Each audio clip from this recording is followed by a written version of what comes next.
Hi అండి. మనం చిన్నప్పటి నుంచి అయితే జురాసిక్ పార్క్, జురాసిక్ వరల్డ్ లాంటి మూవీస్ అయితే చూసి పెరిగాము.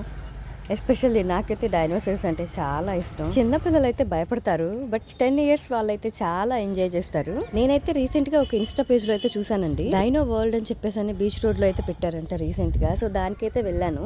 డైనోసార్స్ పుట్టు పూర్వోత్తరాలు మొత్తం దాంట్లో అయితే ఉన్నాయి. ఈ సింహం అయితే మమ్మల్ని స్టార్టింగ్ లోనే భయపెట్టేసింది. ఎంత బాగుందంటే అంత బాగుందన్నమాట ఈ వరల్డ్. అచ్చం నిజమైన వాటిలానే ఉన్నాయండి. దీంట్లో యానిమల్స్ ని కూడా యాడ్ చేశారు. ఎంట్రీ టికెట్ వచ్చేసి 100 రూపీస్ పర్ పర్సన్. చాలా వర్త్ ఇట్ అనిపించింది నాకైతే. వీటిని తయారు చేయడానికి వాళ్ళు ఎంత కష్టపడ్డారు. కొన్ని పార్కులు చూస్తే అర్థమైపోతుంది అట్ట బొమ్మలు పెట్టారని. బట్ ఇవైతే రియలిస్టిక్ ఏ మాత్రం తగ్గకుండా అయితే ఉన్నాయి. మనం మూవీస్ లో అయితే ఎలాంటి డైనోసార్స్ అయితే చూస్తామో అలాంటి డైనోసార్స్ అయితే పెట్టారు. ఏ ఒక్కటి అయితే మిస్ అవ్వకుండా అన్నిటిని అయితే పెట్టారు. విత్ సౌండ్ సిస్టమ్ కూడా. ఆ సౌండ్ కే భయపడతారు అనమాట. వెనకాల చెట్ల పొదలు అద్భుతంగా ఉంది. దాంట్లోంచి డైనో రావడం. మీరు కూడా వైజాగ్ లో ఉంటే తప్పకుండా దీన్ని అయితే ఎక్స్పీరియన్స్ చేయాల్సిందే. అంత అయితే అంత బాగుంది.